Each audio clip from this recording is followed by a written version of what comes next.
Welcome to Star Wars Battlefront 2 Special Edition. 2005 specifically. And from what I checked, it's the emulated version of Xbox because apparently that's the more stable and better looking of all of them. Yeah, I played the Xbox version through my Series S. So yeah, I say Special Edition because Disney get very, very trigger happy with copyright with the Star Wars music. So have this instead. Also, intro. The Grand Army of the Republic is making its debut on the plains of Geonosis. Leading the way are the troopers of the 501st Legion. Learn the basics of units, weapons, and mission objectives while trying to survive the 501st first foray into combat. And the mission is called Attack of the Clones. So yeah, your tutorial is the climax of episode 2, aka the only good part of the movie.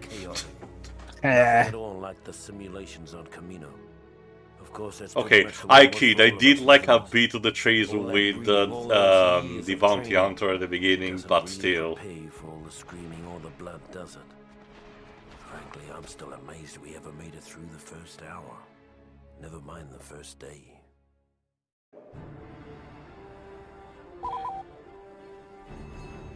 Your simulation days are over, Trooper. This is a real battle. So yeah, Star Wars Battlefront 2 is a third/first-person shooter. You can pick which one you want in the options menu. And unlike the previous game, this game has somewhat more of a campaign as opposed to you do missions and you get a little mission briefing narrated by the Emperor at the beginning.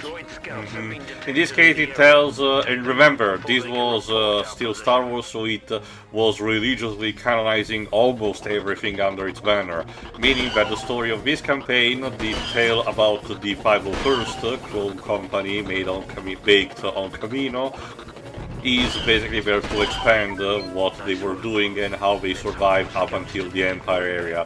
Mind you, there are a few details that I think contradict with some stuff, but I want to talk about that when we get to it. For now, this is perfectly fine because, again, we start literally with the climax on episode 2 on Geonosis. Now, in case you're wondering why I've got all these advanced weapons, I'm just really good at the game. Oh, what do I tell you? Also, just in case you need to know, most of the music that you hear as replacement will be taken from Final Fantasy game. Mostly, the one that will do most of the lifting will be Final Fantasy 12 The Zodiac Age, because why not? The original, 12 is basically also partly Star Wars already, so why the fuck not? And there will be sprinkled throughout some stuff from 13.2 and the 7 Remake Saga, because as my statement keeps saying, Masashi Amazu really is a fan of John Williams' score for the movies. I will say, we're lucky that Square aren't as trigger happy with their music, thankfully. Oh, they will recognize it, but they at least do not block it in several countries. So.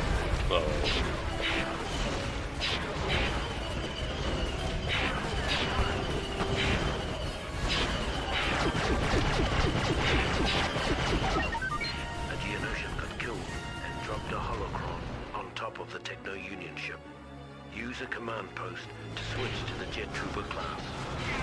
I'll admit, part of me thought you were actually going to make it a bit of a guessing game to see if anyone was cultured enough to know where these soundtracks came I cannot from. tell you which specific ones are, so unless you played Final Fantasy 12, you don't have this the faintest guess, which ones there are. Who knows what secrets it might hold?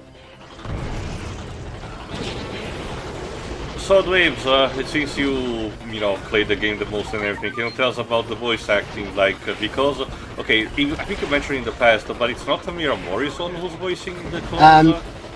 Well, he is in the game, but he voices the retired clone trooper who does the mission briefings, and this guy talking now.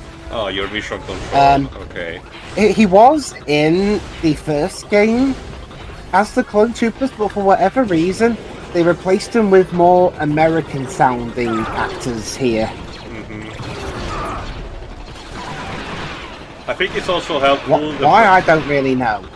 I'm guessing it probably may have been because, at the time the actor may have been a bit more expensive. Okay, back in like the early to mid 2000s, this is when video game adaptation tie-ins were starting to get more of a budget, but they were kind of in that growing pains period of, okay, let's spend more money, but let's not spend too much money, essentially. Like, let's get like the super duper main actors, but for some ones that could be considered mooks and whatnot, let's get like just randomies, essentially. I argue for Star Wars it's all over the place because LucasArts did have money for hiring some extra firepower here and there. Don't forget about the shooter game Outlaws, which has John Delancey as one of its main villains for out of nowhere. But for this, they kind of went a bit all over the place. Like, a lot of the characters that did have an actor did reprise their roles, mostly the minor ones, but for some specific one, like for example Obi-Wan Kenobi or Darth Vader themselves, they do have their sound-alike equivalent that get used, for example, for the Clone Wars series. If I recall correctly, Obi-Wan here is voiced by James Arnold Taylor, just like it was in the Clone Wars cartoon. Yeah.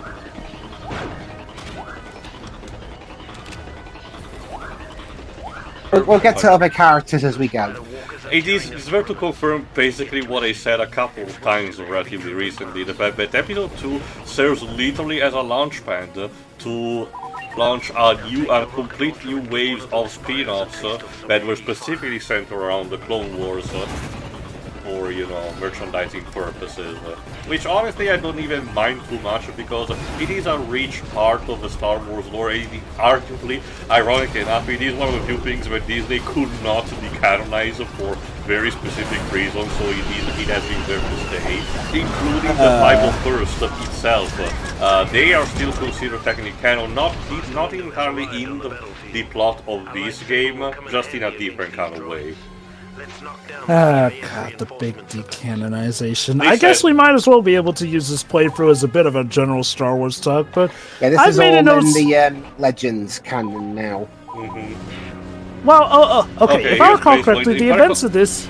If I recall correctly, they could not get Samuel Jackson to voice the character. I don't know who they got. No, we won't hear him in this playthrough, but here he's voiced by T.C. Carson, aka the former voice of Kratos. Cool. And I'll be honest, I never really liked his Mace Windu. He doesn't sound remotely like Samuel L. Jackson. I think they should have got Phil Lamar. He probably would have done a better job. Since we're speaking about him, fun fact, during the filming of the prequels, a lot of actors, of course, had trouble adapting to, at the time, blue screen, essentially. Samuel L. Jackson was one of the actors who actually took to it very well, since he said in one of his interviews that, hey, he figured it just like basically an adult version of playing pretend, essentially, and adapted well to it as a result here. As for the canonicity of this, if I recall correctly, actually, the events of the Battlefront, specifically the original Battlefronts, I hate that we have to diversify that, but the original Battlefront 2's plot, from what I recall, is still considered canon. No, like I said, especially because later on we transition from the prequels to the original saga, and we do get a mission that ties in supposedly to Dark Forces, as in the original way the Death Star plan was stolen, which obviously is not anymore how it went because of Rogue One. Let me double check. Now that being said, the plot of Battlefront 2 2017 is considered canon. I mean, to be fair, on one hand, you can virtually not know anything about it and it wouldn't change a thing. The only continuity plot that serves to explain is how did Kylo Ren manage to find the remnants of the people that he was looking for at the beginning of Episode 7. The end.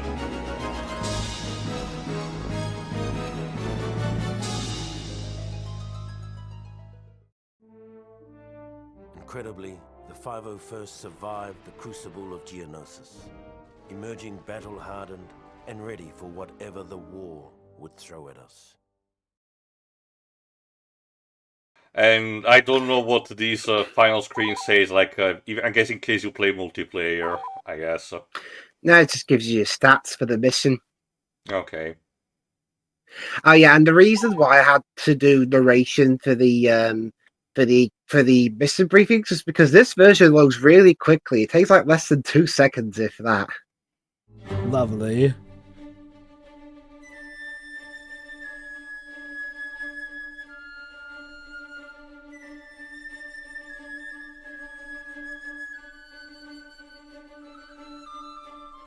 Fall of the Old Republic. A shadow looms over the Republic. The Clone Wars have torn a rift across the galaxy, its populace weak in allegiance and resolve.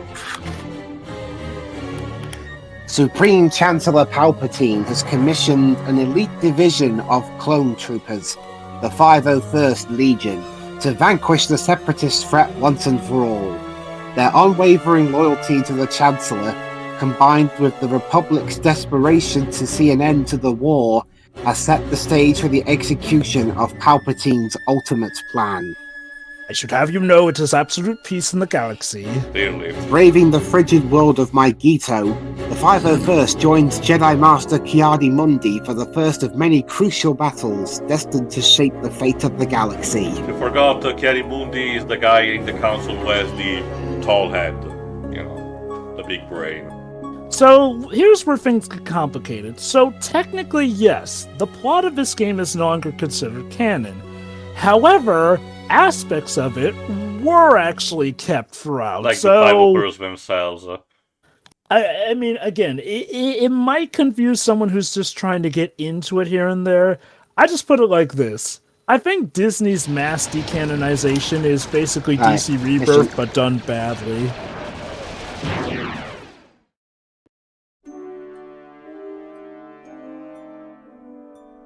General Ki-Adi-Mundi is leading the attack on the CIS manufacturing planet of Mygeeto. A powerful energy collector supplies power to its factories. Destroy the energy collector and recover the unique power crystals from its core. That actor gave an amazing performance, and he deserves all the accolades whatsoever for that read. In the waning months of the Clone Wars, the 501st faced missions critical to the agenda of Chancellor Palpatine. When we arrived at the bombed-out ruins of Mygeeto, our Jedi commander believed we had been sent to take out a droid energy collector. What Ki-Adi-Mundi didn't know, however, was that our unit of the 501st was really after an experimental Mygeetan power source that the Chancellor wanted for his super laser. Long quote. Keeping Mundi in the dark wasn't easy. The Jedi had become increasingly wary of the Chancellor's doings, and were on the lookout for the slightest hint of treachery. Just like the rest of them, though, he never caught whiff of what was really going on. Yeah, no, all joking aside, Ki-Adi-Mundi was kind of one of those war criminal Jedis who was borderline insane in the expanded universe. Also, in case you're wondering, no, poor Shakti is not in this, at least not in the campaign. I don't remember if What you a actually missed play as her. opportunity. But yeah. Yeah, she'll probably have died again knowing her. That's the thing, no matter what the canon, because her fate was retconned no less than 3 times, she always gets the short end of the stick. She either dies by the end of Grievous, gets killed off-screen by Anakin, or gets killed by Starkiller after her apprentice, her Padawan, turns to the dark side. No, you guys aren't getting it. That's her secret power. You see, the ability is that she's actually immortal, because every death she has, it'll just be retconned. And let's be honest, she probably was just faking her death after the fight with Starkiller. Don't you realize the great mythos is to show that the true way to cheat death is to slip the writers a 20 and have them retcon your death so that you'll show up in other media. Palpatine learned the secret arts of this quite well. Fair enough. But yeah, I think her canon fate now is, Darth Vader killed her. Yeah, doing the assault on the Jedi Temple. So yeah, Mygeeto, we didn't see too much of this planet in the Revenge of the Sith, which came out a few months before this game, but now we get to see more of it in action. We basically only got to see Ki-Adi-Mundi getting killed by Order 66, which is a good segue because, again, this campaign ultimately confirms that the clone troopers knew in advance about the plans of Palpatine and then the super secrecy of not informing the Jedi about it. I don't know how they managed to pull it off, but, you know, good job for managing to maintain the secret up until Order 66.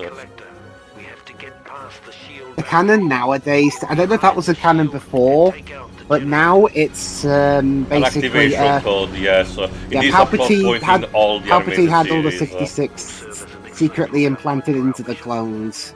Yeah. We know this because in like a later season of Clone Wars, they And make the it Bad that Batch. one of the clones actually discovers the secret plan going on and almost nearly changed history, but of course, you know how luck do be with fate and all that in the Star Wars universe. With the Bad Batch, it goes a bit better, but only relatively.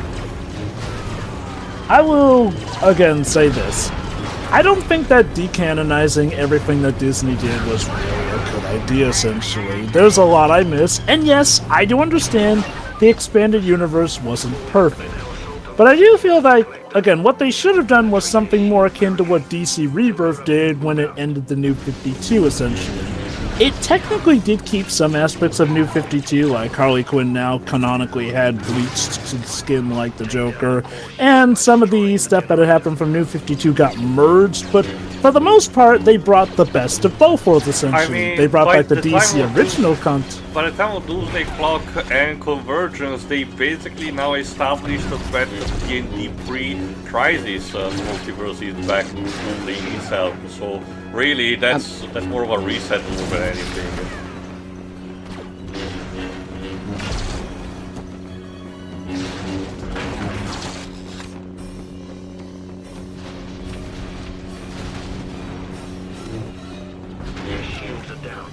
Also, one positive uptick, they kinda sort of undid Identity Crisis in the sense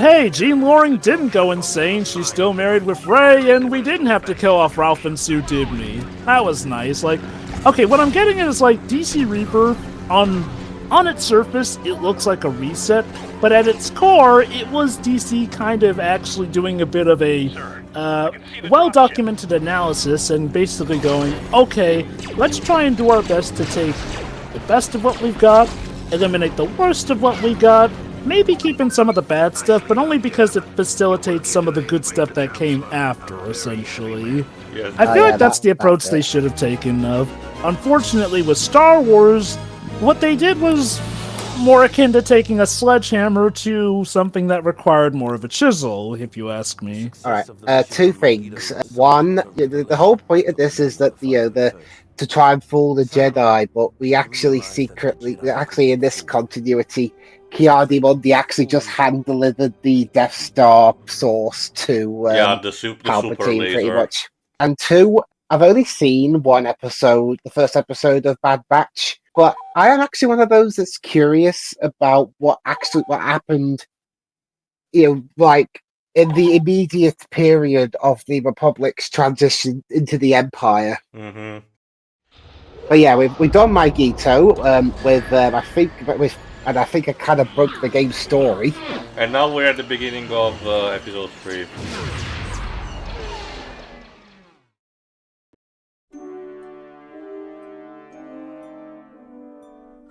General Grievous is holding the Supreme Chancellor hostage aboard his flagship. The Jedi are on their way, but the 501st must first clear a path for the Separatist fleet, engage the nearest CIS cruiser, and destroy it.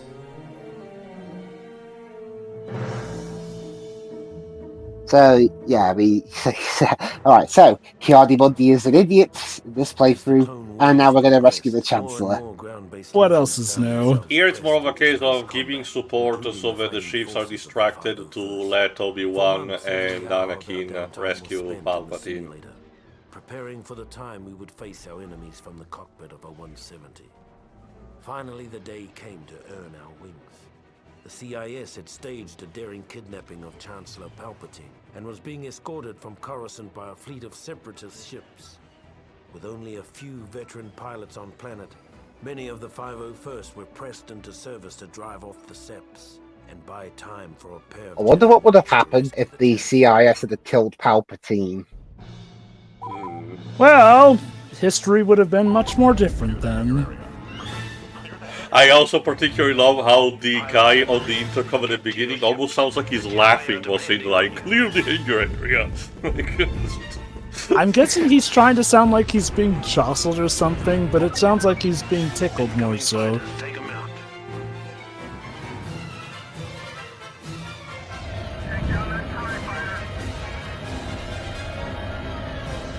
This game has different, for lack of a better term, commander voices for each of the factions. Like, we have this guy for the Republic, we have a guy for the Empire, one for the CIS, and one for the Rebels.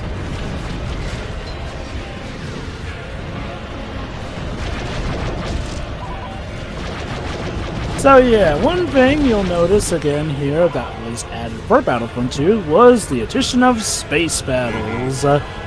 I mean, hey, it's cool enough to be able to fight on foot like you're in a Star Wars film, but come on, it's called Star Wars for a reason. So time to take to the skies and fly, baby.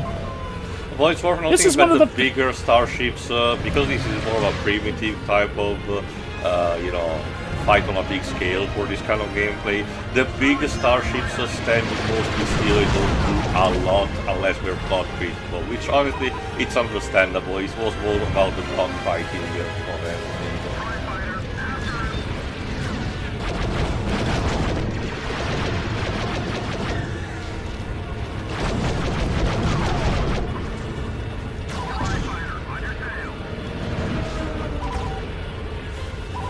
One thing I should explain, the vast majority of these missions actually have some sort of a time limit. In this case, your reinforcement counter, the blue number on the top left, if it hits 0, you fail.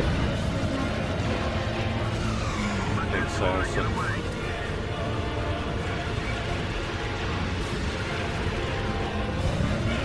sense. Now, the clone troopers, I believe, are voiced by an actor named David Boats. I think we did talk about him recently because we brought up this game as a result.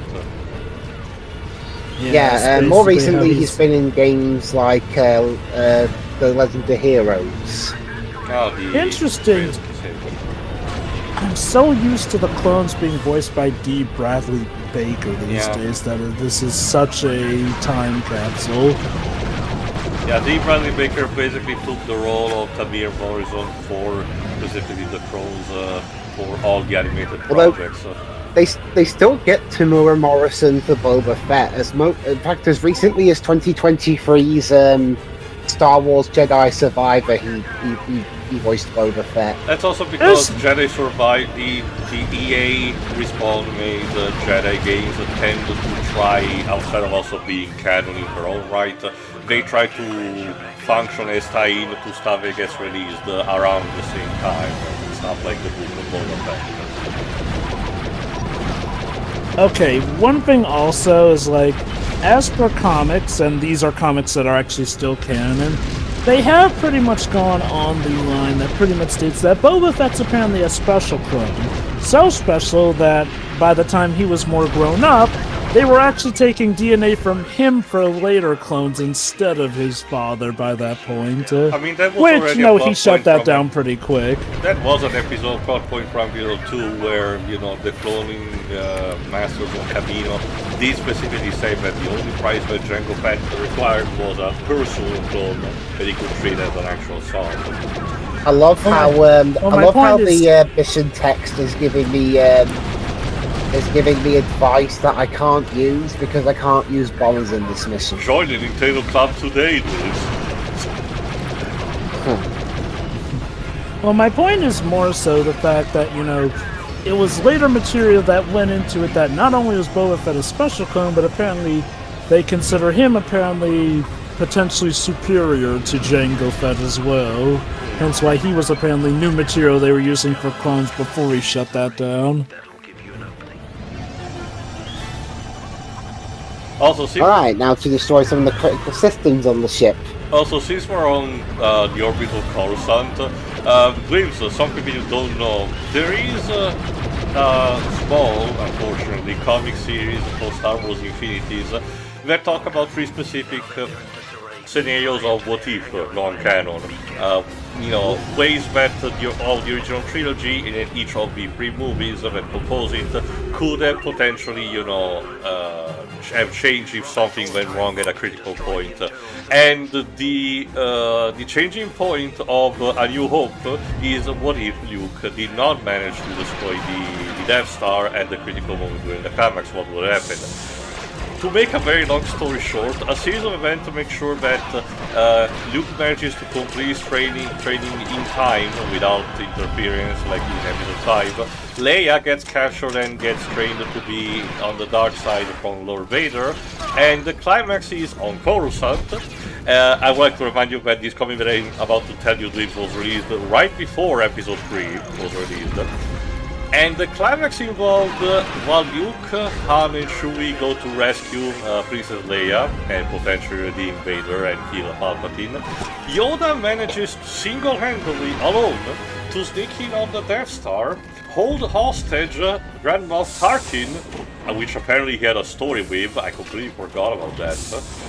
He used the Jedi mind trick on him as well, basically, to make him more subdued. And after Luke, Leia, and the good guys have basically left the premise, he uses the Death Star to coldly drop into Coruscant on top of Palpatine's face. It's like you wrote that. Yeah, was that a comic? Yes! He unironically uses... Wait, what was the comic called? Star Wars Infinities. It's Star Wars Infinities. It's an old enough comic from 2002 to 2004. We should totally do commentaries of those. Basically, Dwibs, these were back when Star Wars was expanding into what-if scenarios, essentially. So you get one for A New Hope, one for Empire Strikes Back, and one for Return of the Jedi. Like Tio mentioned, A New Hope is about what if Luke failed to destroy the Death Star. Episode 5 is, if I recall correctly, what if he died on Hoth. On Hoth. No, I don't know if it was for freezing to death or if the Wampa actually ate him. That would be more. No. He froze to death while Obi-Wan was trying to give him his speech about going to the Dagobah system, basically. Episode 6 is basically what would have happened if C-3PO got damaged and wasn't able to do his translating shtick for the plan with Jabba, essentially. I won't spoil the main contents of that, but I will say that due to apparently a weird set of circumstances, we get White Suit Vader, Han now having to basically see using a visor like Geordi from Star Trek The Next Generation, and, of all things, essentially, a party-wide search for Palpatine who manages to escape, essentially. Yeah, the what-if scenario of episode 6 ends on basically on a sequel hook that never got resolved. Shame. Honestly, of the three, my favorite's A New Hope, because we get to see evil Leia, which is actually pretty awesome. Alright, well, join us next time where we go to the dreaded, dangerous flower planet. Oh, okay. See ya. See ya. Yeah, I forgot the name. Florana? Felucia.